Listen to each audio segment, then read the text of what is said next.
Hey, honey. Yes, Barry? Let's get out of here. Where are we going? Where do we always go?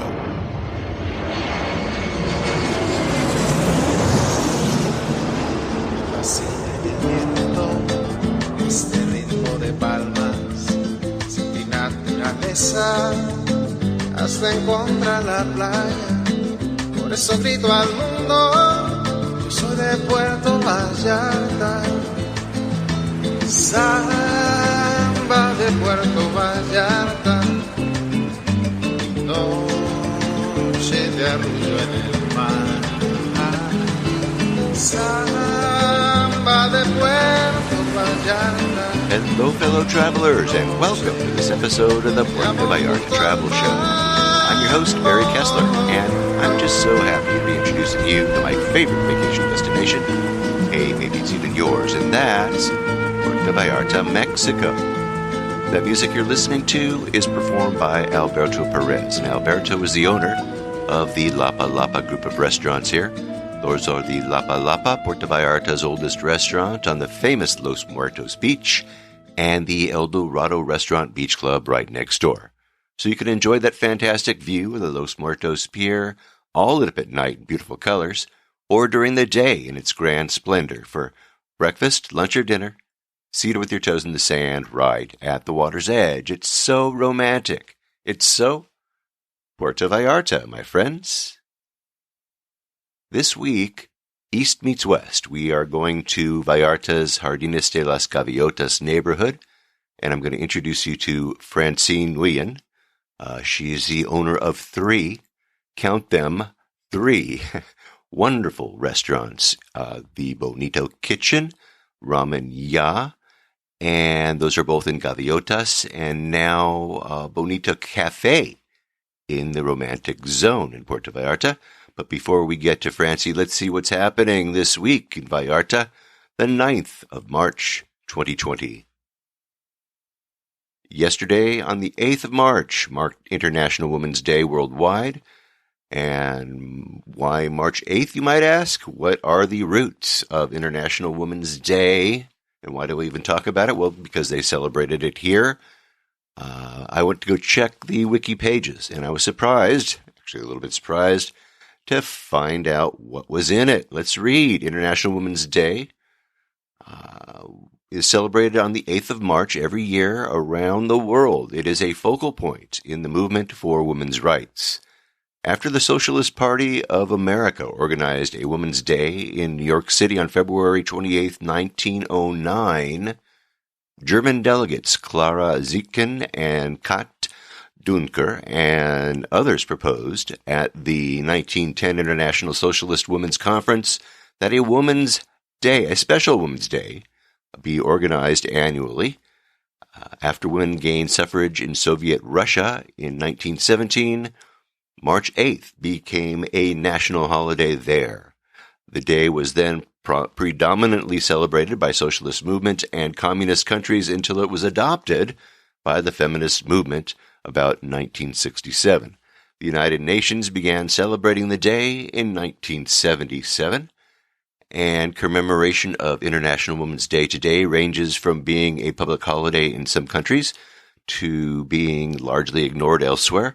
In some places, it is a day of protest, and in others, it is a day that celebrates womanhood. And like I said, yesterday in Puerto Vallarta, International Women's Day was celebrated with a march. Let me read from a Facebook page here. In search to raise our voice to a greater level, without parties, without political badges, and with the objective that it unites us all, demand justice and urgent measures to ensure a life free of gender-based violence. On March 8th, we raise our voice in unison of Ni Una Menos.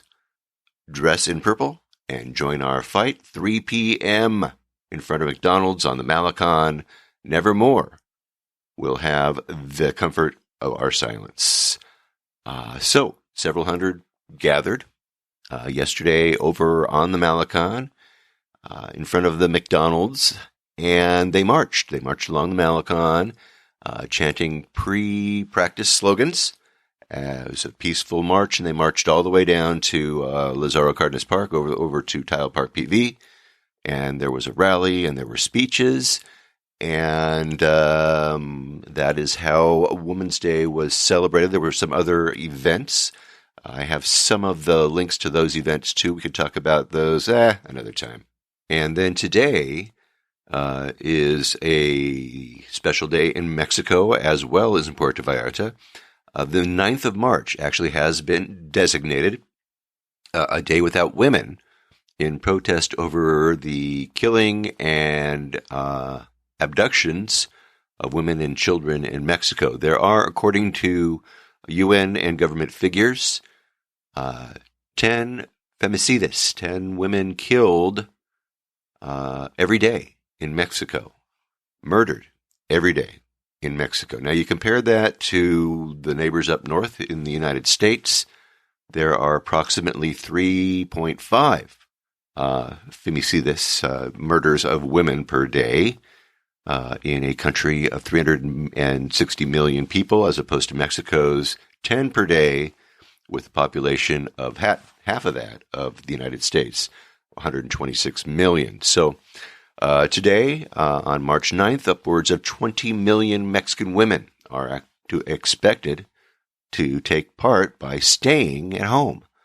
Let me read an article from The Guardian Online.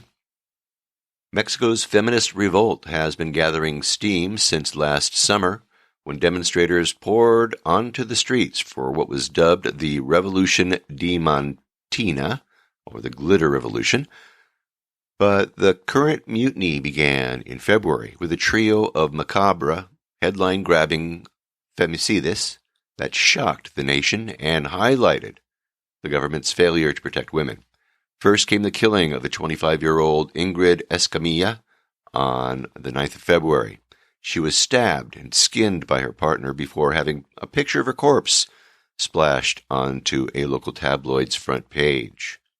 2 days later, a 7-year-old girl, Fatima Cecilia Aldragueri Anton, was abducted and murdered in Mexico City in a grisly murder, and that added to the outcry. In Tijuana, meanwhile, all eyes were on a third crime, the murder of Maribela Valdez Villarreal, a 20-year-old student whose body was found on a rubbish dump on the 8th of February. Photographs subsequently emerged showing Valdez's suspected killer attending her funeral and placing flowers on her coffin. The article goes on to read, Mexico's femicide crisis did not begin with the presidency of its current leader, Andrés Manuel López Obrador, a left-wing populist who took office in December of 2018 and is best known as AMLO, but the number of killings is rising. Last year, 1,006 of the 3,825 murders were officially classified as femicidas, women or girls killed because of their gender. That compared to 426 in 2015 when authorities began counting such crimes, and AMLO's response to the current recent killings has infuriated and alienated women's rights activists, many of whom voted for him in 2018, believing as a progressive leader that he would do more for their cause. In recent weeks, AMLO has maligned next Monday's strike as part of a dark forces conspiracy cooked up by conservative agitators. On another occasion, he appeared to wash his hands of the femicide crisis, blaming it on neoliberal policies of previous governments.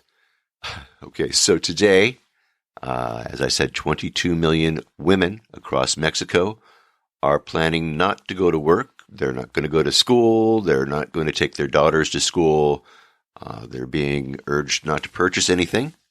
And basically the goal is being to show that what would it be like if a woman or a girl that you know disappeared from your life, from their place of work, from the school, from places they visit daily to buy their basic needs, or just, their whims or desires, but making a clear statement against feminicide, misogyny, and equality.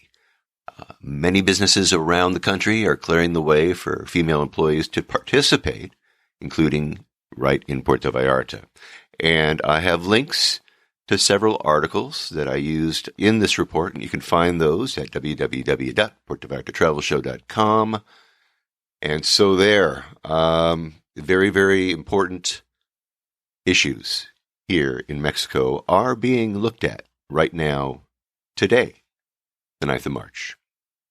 Now let's look a little bit at this coronavirus just for a minute. I was going to make some Corona beer jokes, but I'm going to skip all that for now, and I'm going to get right to the news and the situation. And I'm going to give you my take on this whole thing, if you don't mind. Now, a couple I know were supposed to leave Los Angeles on a Mexican Riviera cruise with a scheduled stop in Puerto Vallarta on Saturday. In fact, I had them set up with Eduardo Nava for a day tour. And then I got a call from him asking me to let Eduardo know that they would not be coming. They said that they were at the terminal in San Pedro, California, and that the cruise had been canceled while they were waiting to get on board. They were waiting for their luggage to come back and their ride home when they called me. But here's the report from ABC Channel 7, San Pedro, Los Angeles. Passengers who were set to sail on the Royal Princess cruise ship for a 7-day journey to Mexico from the port of Los Angeles on Saturday were forced to make other plans after the cruise was canceled over the coronavirus concerns. In a tweet, Grand Princess Cruises said a crew member who previously served on the Grand Princess was transferred to the Royal Princess ship over 2 weeks ago, prompting the Centers for Disease Control and Prevention to issue a no-sail order for the ship until the individual was tested for the COVID-19. The test results have not been released. So, anyway, this is so sad. This is sad for the people that were getting ready to go on this ship. It is, I don't know, it's just bad for the travel industry, what's going on here. And I'm not a doctor, but I'm really afraid that journalists are creating a lot of panic among people right now about this flu. Now, there's a doctor that I trust. His name is Dr. Drew Pinsky. I don't know if you've ever heard of Dr. Drew, but he had a show when I was younger called Loveline many years ago. But he is a local doc here, a TV doc, okay. But he is a working TV doc. He is very involved with the homeless problem in Los Angeles, and urban camping here in the LA area and in Southern California especially is a big issue. But he is really pissed off at the reporting of the Wuhan flu. And here's what Dr. Drew had to say about this on the Daily Blast Live. Listen up. So, Dr. Drew, are we overreacting? Yes. Yes. Yes. I'm hearing this from doctors left and right. Yes, and we are not overreacting. The press is overreacting, and it makes me furious. The press should not be reporting medical stories as though they know how to report it. If we have a pandemic, I won't know how to tell that we're actually having a pandemic because everything is an emergency. People that are infectious disease specialists, the CDC, the epidemiologists, need to take this very seriously. The press needs to shut up because you're more likely to die of influenza right now. That's what doctors are saying. However, and I'm not trying to go against you, but I have a question. It is now beat SARS in terms of fatalities, 362, and they're saying but its fatality rate is still lower. But they're saying it spreads fast. It's a mild illness. It spreads all over the place, and it's only out of these 17,000 documented infected. I bet there's hundreds of thousands of cases, 300 deaths. Okay. And always in immunocompromised people, always in people that are at risk for these sorts of things if they get a severe viral respiratory infection, whether it's flu or corona or whatever. All of these can hurt people who are compromised. They can. The rest of us need to wash our hands carefully, get our influenza vaccines, listen to the CDC. If there's a problem, they will let us know. The CDC made it very clear that 5,000 people just in the last 2 weeks have died from the flu here in America alone. Why are we panicked about that? Three people died on the streets of Los Angeles this morning from homelessness. Why, if that were coronavirus, people would freak the hell out. You're right. Why aren't we putting our priorities in the right place? It's the press. The press does not know how to report on medical issues. It's where I first learned about fake news. Should we have consultants? How could we fix this? When Anthony Fauci, who's one of their leaders in infectious disease, gets on a national news broadcast and goes, don't worry about it, stop worrying about it. Good to know. And then if there's some data where he says we need to worry about it, then you report on it. Otherwise, shut up. Get your flu vaccine. We talked about this briefly when we were walking in my car, and it was really great to get your opinion on this. You were talking about the car last night? Yeah. You want to talk about this?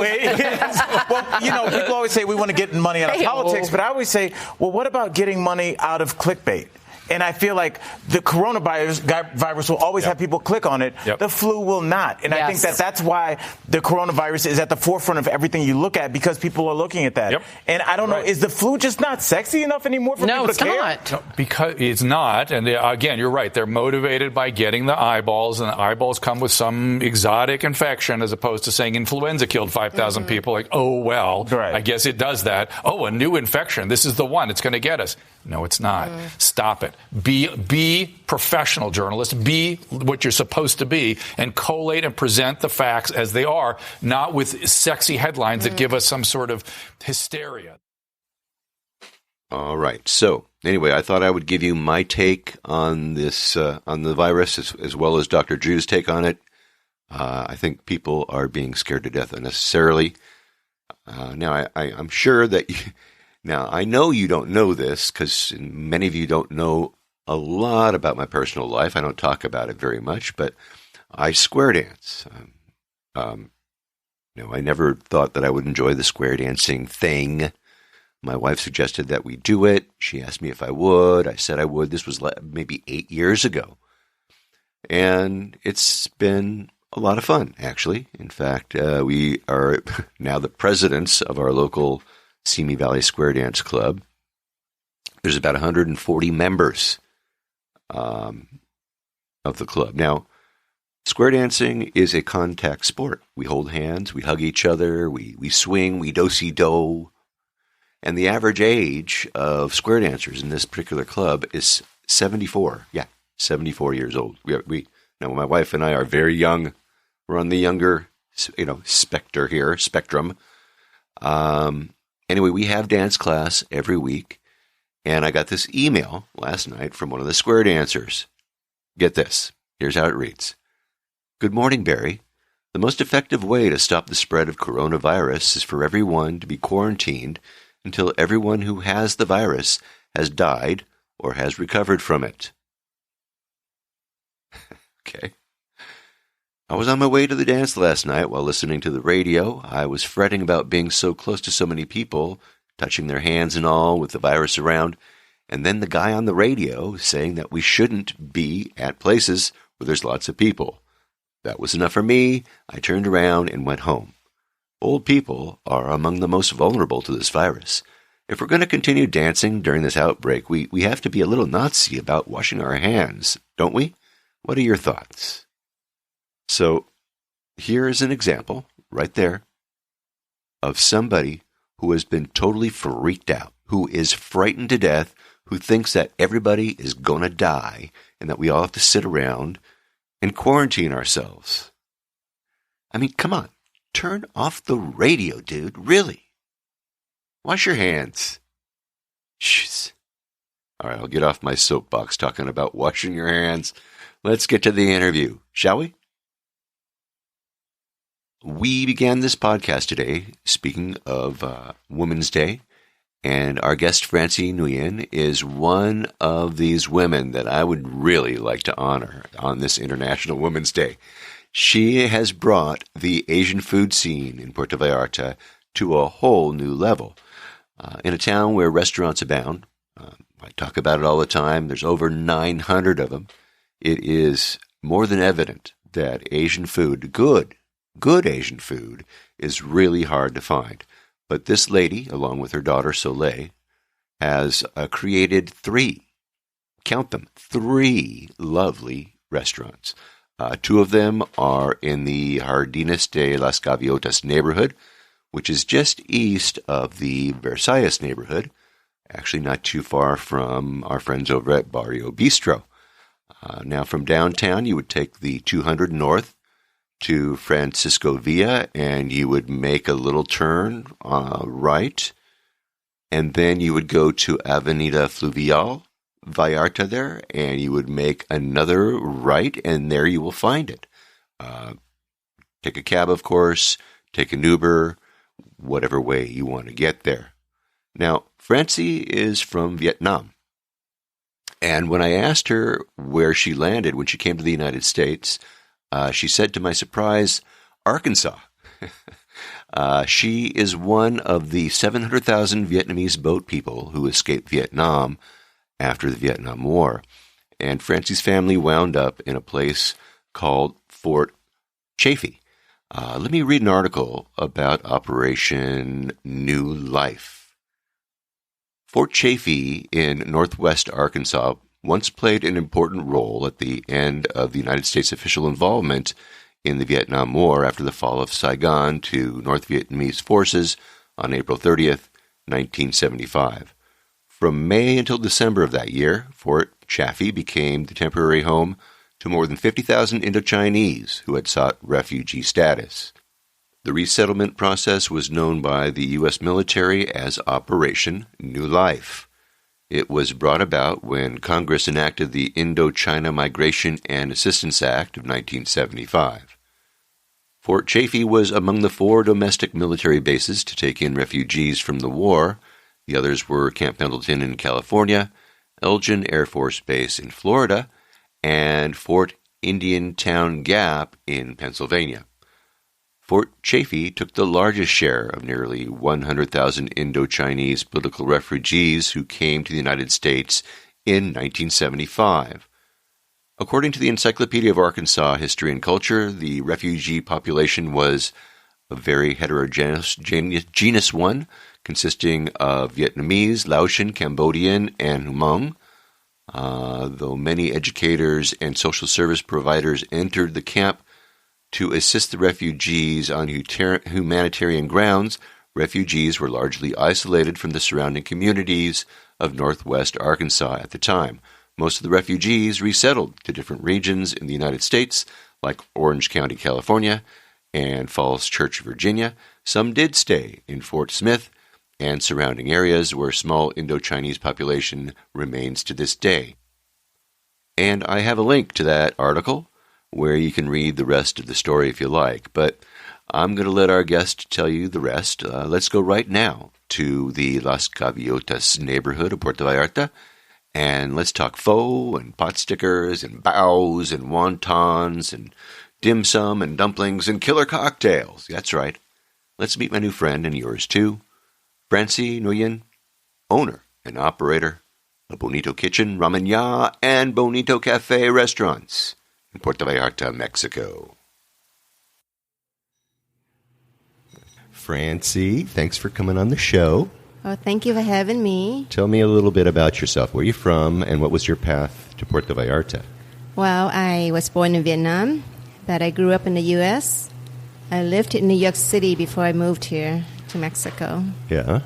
So were you part of the group that came into California, like in the 70s? Yes, Yeah. I was the boat people. Yeah, One of the boat people. Really? But I was very young, so I don't recall much. But yes.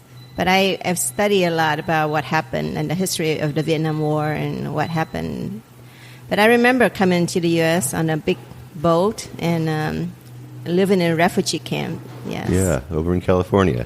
Well, I was actually, California was full, so we had to go to Arkansas, Little Rock, Arkansas. Really? Yes. Who knew? A little army camp, yes. Wow. All right. So you were living in New York City, and then what happened?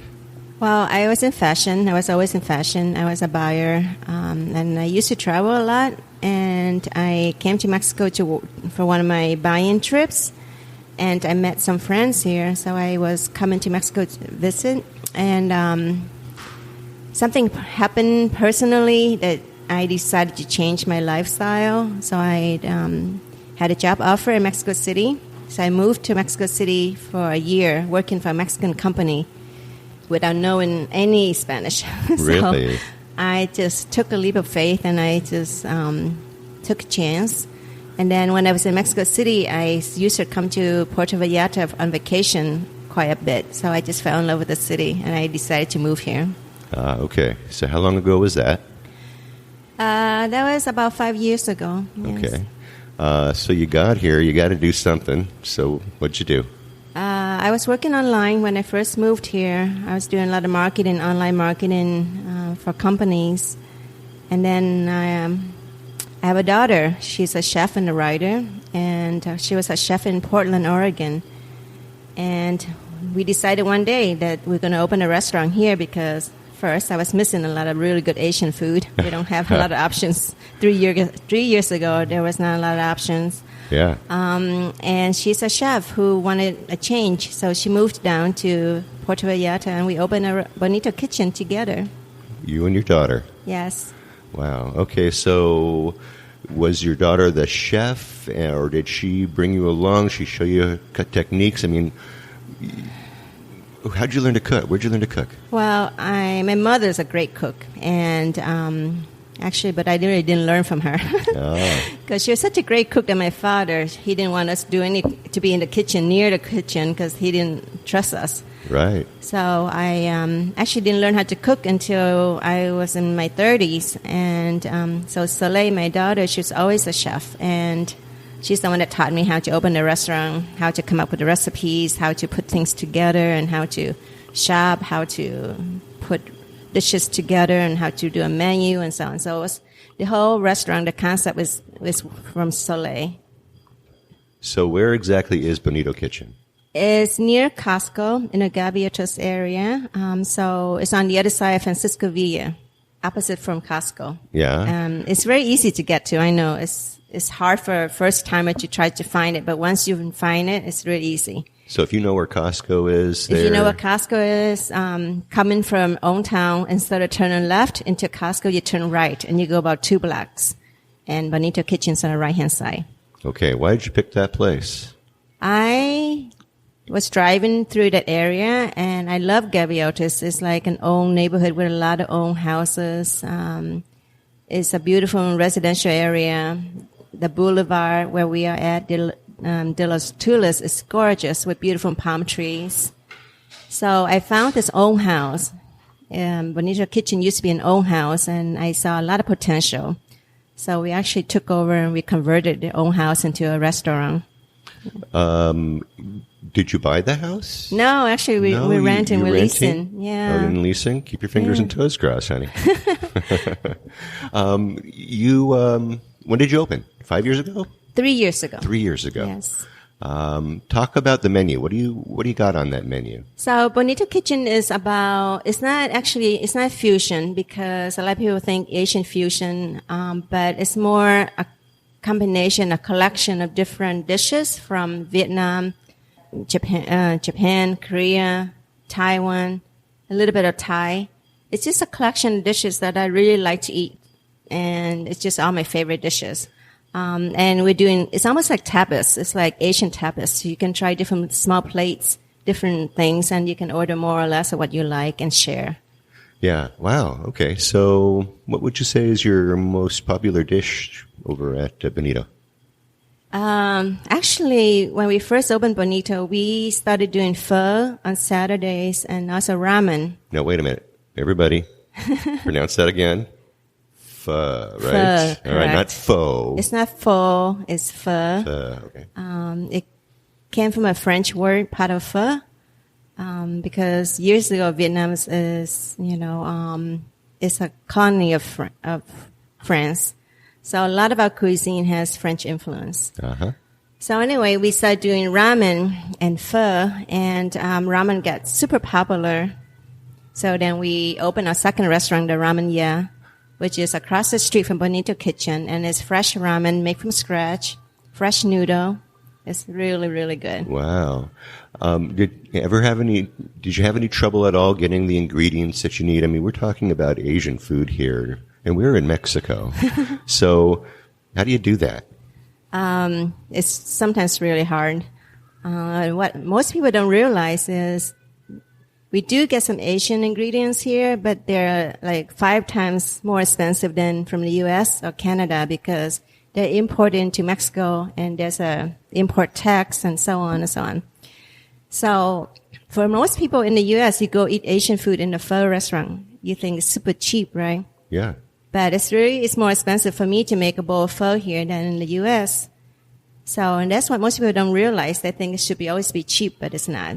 Also in Mexico, if I make pho, I have to buy really good ingredients like for beef, and that costs a lot more money than just regular beef because, as you know, beef is not the best here. Yeah. So what I do is sometimes I'll go back to the U.S. and I'll bring back suitcase full of ingredients that I need. Yeah. You got some friends that'll meal stuff down for you, I hope, anyone who comes right? to visit me has to bring me something. Hey, do you hear that, everybody? Come on, it's a plan. Make sure that you do that for Francie. Yes, I would appreciate it so Right. much and give you a free bowl of pho. That's right. Just contact her ahead of time, ask her what she needs. All right, so did we talk about the one dish that was the most ordered?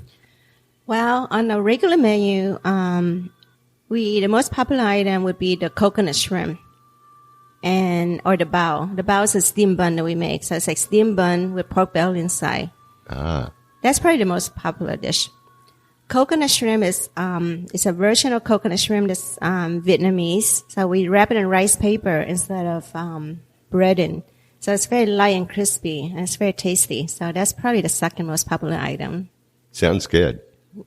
What else is on your menu? Tell me some of your regular stuff, your regular items. Bonito Kitchen, like I said, it's like Asian tapas. So we have Korean chicken wings, extra crispy, really tasty.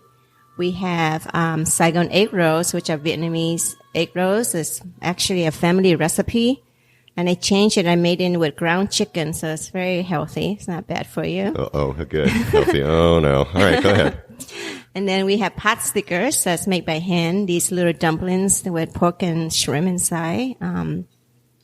And the other thing that people don't realize is at Bonito Kitchen, we make everything from scratch. So all our dumplings and pot stickers and baos are made by hand, and it's very time consuming. It takes a lot of work to make these little things. But, and that's what makes it so different. And our food is so tasty because everything we do is made from scratch. Yeah. Well, it's just delicious food, I got to tell you. Do you have specials? Or do you basically just stick to your menu? So, in addition to our regular menu, on Saturdays we make pho, and we make pho with beef and oxtail and short ribs and brisket and meatballs and all that good stuff. And then we also have vegan pho, which is actually really, really tasty. So if you're, vegan or vegetarian, come try the pho. It's awesome. Ah, cool. And then on Thursdays we do another special. Right now we're doing shrimp wonton soup with noodle and barbecue pork, and that's really awesome. And then on Ramen Ya, we have noodle every day. We have ramen noodle, which is a Tokyo-style ramen, and that's every day. Uh-huh. Our noodle is made by a Japanese maker. Is it like a plate of spaghetti? How does that done? No, so it's ramen is a soup, and it's made from chicken bones, and the broth is chicken base. But the ingredients are pork belly on top with soft-boiled egg, and it has a little corn, the spinach, seaweed. Like I said, the fresh noodle is made by a Japanese noodle maker, so it's really, really good. And it's flown weekly to us from Mexico City. Wow. Okay. Yeah, so like I said, our ingredients are really special, which costs us a lot more money to make, obviously. But, we really care about what we put into the menu and the ingredients, so it's worth it. It's all worth it, believe me. All right, so what's it like? What's it like opening, as a female and as a foreigner in this land here? How does that work out? Is it difficult to open a business? I'm from New York City, so nothing is difficult for me. There you just go. kidding. But, yes, it's not easy to open a business in Mexico. First of all, because what I do, Asian food requires a lot of ingredients that I cannot find here. So I have to be resourceful and find things. I'll bring things here. Second, from New York City, I'm used to everything being really fast and on time and fast. Here, I think the thing that I struggle with the most is the timing. How timing is a lot more flexible here. So I have to get used to that. People will show up later or not show up to the next day, and I just have to hey, can you please come back? Can you please show up? Instead of being like, why didn't you show up? From my New York days, I would have to be nice about it. So that's the one thing I learned. And not so much being female or anything or being Asian. It's just more like learning the culture and how to work with it in a nice way instead of being, demanding and aggressive. It's very polite here, isn't it? Yeah, it's very polite. Yeah, even when you're angry, you have to be polite about it. Yeah. And like when you're walking down the sidewalk too, sometimes you just have to almost stop and just be really polite and wait, right? Yes. That's very interesting. All right, so tell us about the inside of Bonito Kitchen. Give us a little visual for everybody here because they're not here with us. Sure. So Bonito Kitchen is really a beautiful space. I love flowers and plants. So when we remodeled the old house, we put in a lot of plants. So now we have an outdoor area that's covered in plants and flowers, and people love that. That's a favorite spot. And then the bar is outside. It's really beautiful and romantic at night with lights and candle lights. But you also have indoor where it's very nice and it's simple, but it's very zen, I guess. Uh-huh. So when you walk in, you see all these flowers and candles, and then you can sit outdoor in the garden or you can go inside where it's nice and comfy and very tranquilo, I guess that's the word. Uh-huh. How's your Spanish? It's getting better every day, but I just find like as my Spanish is getting better, my English is getting worse. And I also speak Vietnamese, so sometimes I get so confused between Vietnamese, French, and Spanish and English because I also study French. And I'm not very good with languages to start off. And to have to know all these languages, I'm just very confusing some days. I hear you. I was down that road. Okay, so let's go across the street to Ramen Ya. What kind of a place is that? Okay, so ramen is decorated very Japanese style. You walk in, and there's an outside seating area with a long table because ramen houses in Tokyo there's a lot of communal tables, and we have a bar area right off the street. So if you're by yourself and you just want to stop by and have ramen, you can just get into the bar. And then you go inside. Everything is made out of wood, beautiful wood. So it's very Tokyo style Japanese ramen house. And there's a beautiful Japanese cherry blossom tree in the middle of the dining room. Of course, it's not real, but it's beautiful. And then everything's decorated very simple in Japanese, traditional Japanese style. Our ramen, like I said, is made from scratch. We have the traditional ramen that's chicken base. And then we also have the new tonkatsu ramen that's made of pork. And the toppings for the different ramens are different. And we also have abura ramen, which is no broth ramen. It's actually one of my favorites. So if you don't feel like having broth, you can have ramen without the broth, and it's very tasty also. And then we have small dishes, Japanese street food dishes, like we have pot stickers, we have fried rice balls, and we have onigiri, which is rice balls that's made. You have options of pork, salmon, vegetarian. We have Japanese chicken, fried chicken. We have many other dishes that you can also try. Wow, it's like that's kind of like a little tapas place too when you think about it. Too, yeah, right? but it's more a little bit of something, or no? Am I wrong? Yes, but it's like Japanese appetizers. Yeah, with ramen, and then you have your sake. We have Japanese sake. You can also get wine or beer. All right. So someone comes walking in, they're going to sit down. What would be that? The dish that would top off that ramen, what would they do? They sit down and say, I would like to order something. First, bring me a beer, and then I want ramen. And what should they get with that ramen? Okay, so the most traditional Japanese way would be order a bowl of ramen. And the most popular ramen we have is the miso ramen. It's made with miso, which is absolutely delicious with lots of flavor of ginger and sesame and miso. And to go with that, usually the Japanese pot stickers would be perfect to go with that. Yeah, right on. Yes. Nice combo. Okay. See, remember that Francie, this is all the food that she likes, okay? I mean, this is the kind of restaurant that I'd open up. It's like, yeah, you're going to eat what I like, all of you. What is the most rewarding thing? Oh, you went crazy. You opened a third restaurant. Yes, I went you? crazy. Okay, what happened there? You're not Let's the first talk one to about tell me I'm that. crazy. Yeah. Well,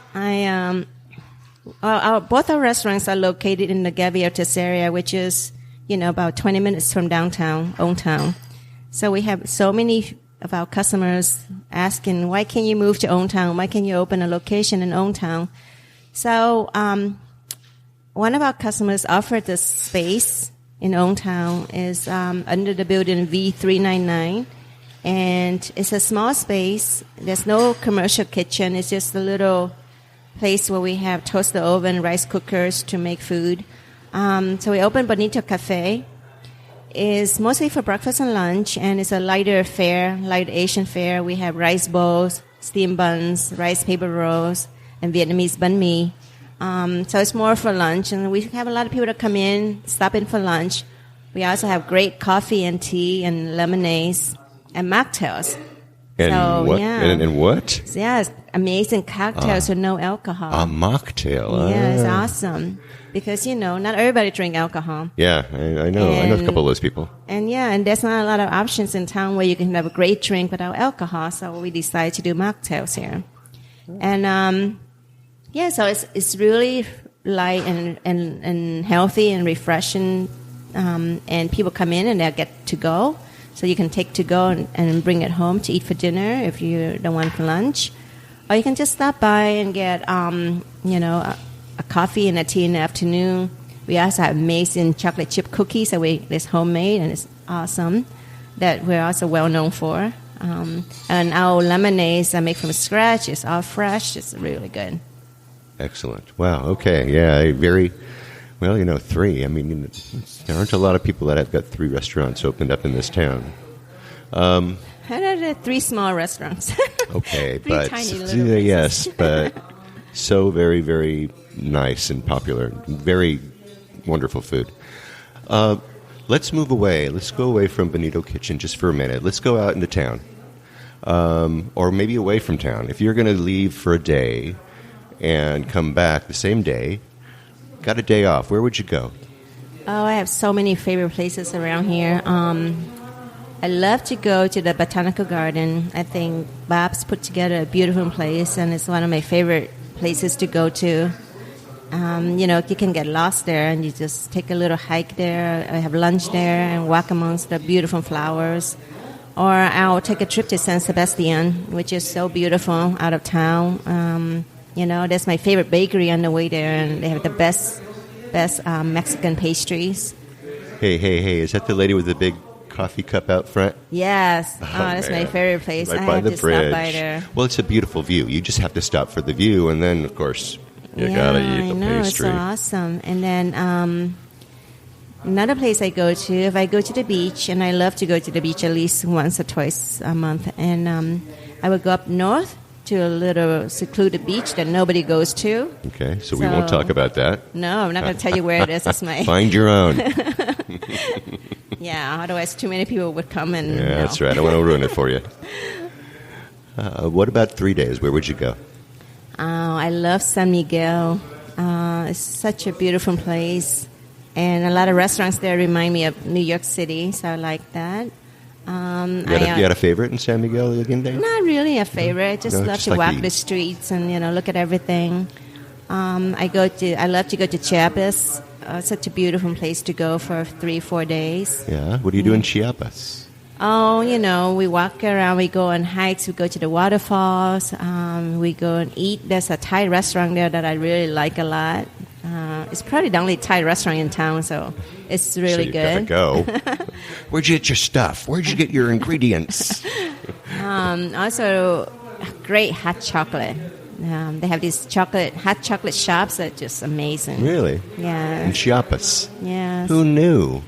Hey, but Francie, Mexico's dangerous. Are you okay traveling around Mexico? Oh, my God. I lived in Mexico City by myself, and I used to take taxis off the streets to go outside of town and back. No problem. It's just that use your good judgment. Yeah. And that's it. And be safe. Don't, flaunt your jewelry or your diamonds, or don't walk around with, just be careful. It's never a problem. Keep the wads of cash from popping out of your pocket. That's right. If you had a word of advice for someone, a first-time visitor to Puerto Vallarta, what would it be? Just have an open mind, and remember, this is Mexico. Don't expect everything to be where, like the U.S. or Canada or wherever you're from. And just have an open mind and appreciate the beauty and the people, the simplicity of the life here. And that's the one thing I really learned. Like, I want everything to get done quickly and fast, but I realized that I can't, and I just have to enjoy the process. And that's one thing you have to remember, that you're here, it's Mexico, appreciate its beauty, and enjoy what is given you instead of expecting things that you have at home. Yeah. Stop Americanizing this place. That's right. Even in your mind. You can always bring some things, but... Yeah, don't forget that. Don't forget that. Okay. Is there something I forgot? Is there something you wanted to add? I think that if you want to come and move to Mexico and live in Mexico, and the best way is to have your own business, like I did. It's not that hard. It's not that difficult, but it just requires a lot more work. But it's so rewarding, and I love having businesses where I can also support the local economy. I love my staff. I love giving them jobs and offer them things, like they all get 2 days off a week. But it's something kind of rare in the restaurant business. Yeah, it sure is. Well, but I want to be able to offer them things that, give them a quality of life that I want. So for me, it's really rewarding. And most people ask me, like, why do you close 2 days a week? You're the only restaurant in town that closes 2 days a week. Because I want to. I want to give them that time off for the family. So, yeah. So it's a great experience living here. Wow. How do people find your places? Well, the easiest things is Google. You go on Google, you just Google in Bonito Kitchen, Ramen Ya, Bonito Cafe, and you can find this location. Right. Don't ask the taxi drivers because they don't know where they're going. So Google it or take an Uber. That's the easiest thing to do. Okay, and I'm going to have a map that'll actually take you to the front door of Ramen Ya and of Bonito Kitchen and, of course, of Bonito Cafe. You'll find it at www.puertovallartatravelshow.com in the blog post for Bonito Kitchen. And I just want to thank you so much, Francie, for inviting me over and letting me introduce you and Bonito Kitchen to my listeners. I truly appreciate it. Well, thank you so much for having me. I enjoyed talking with you. Thank you. All right, now, thank you, Francie. That was so nice. She is so genuine. I love her voice, don't you? I love her restaurants, too. I'm going to tell you, you will, too. Now, remember, she was talking about ingredients that she needs, that she gets muled in, right? So I asked her, after the conversation, what is it? What is it that you'd like to see us bring to you? And she said she likes chili oil, teriyaki sauce, and spicy miso. That's right. That's chili oil, teriyaki sauce, and spicy miso. So, I've got those in the show notes. Don't have to stop. You don't have to write it all down. You can find them, of course, at www.puertovallartatravelshow.com.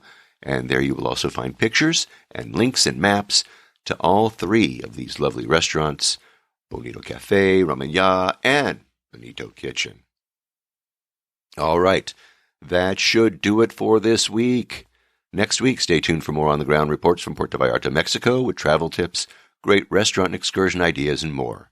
But until then, remember, this is an interactive show where I depend on your questions and your suggestions about all things Puerto Vallarta. If you think of something that I should be talking about, reach out and talk to me by clicking on the Contact Us tab and sending us your message. And remember, if you're considering booking any type of tour while you're in Puerto Vallarta, you must go to vallartainfo.com. That's JR's website. Reserve your tour through him, right from his website. Remember, this is a value-for-value proposition, my friends.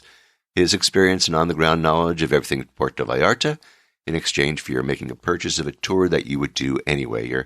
just doing it through him as a way of saying thank you.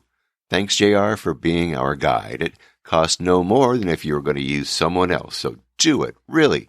And when you do take one of those tours, email me about your experiences. Maybe you can come on board and share with others what you liked or didn't like about the tour. Again, contact me by clicking on the Contact Us tab and sending off a message. And don't forget, he's got his maps, his DIY tours, his revitalized happy hour board, and more. And I have links to all of those in the show notes. And once again, if you like this podcast, please take the time and subscribe and give me a good review on iTunes if you would. That way we can get the word out to more and more people about the magic of this place, Puerto Vallarta, Mexico. Remember, I've made it easy for you to do just that with each episode I create. But if you haven't been to my website, what's wrong with you? Where have you been? You really need to have a look there. I've got links to the places that we talk about. I've got interesting pictures and more right there in the blog posts and in the show notes for each episode of the show. So check them out for sure if you haven't already. All right? All right.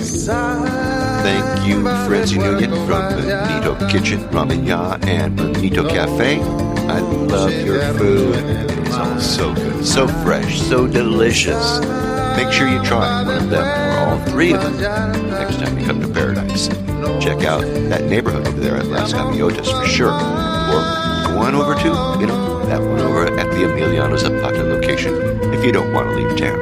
Anyway, don't forget to bring Francie a jar or two of Asian ingredients in your checked luggage. Also, I have that list of ingredients. I've got pictures, and I've got links, and I've got maps, and all that stuff for all three locations. You'll find them in the show notes, so go there and see what the fuss is all about. And hey, thanks to all of you for listening all the way through this episode of the Puerto Vallarta Travel Show. This is Barry Kessler, signing off. Wish for you to slow down, be kind, and live the Vallarta lifestyle. Nos vemos, amigos. De Puerto Vallarta, noche de arrullo en el mar. Samba de Puerto Vallarta, noche de amor junto al mar.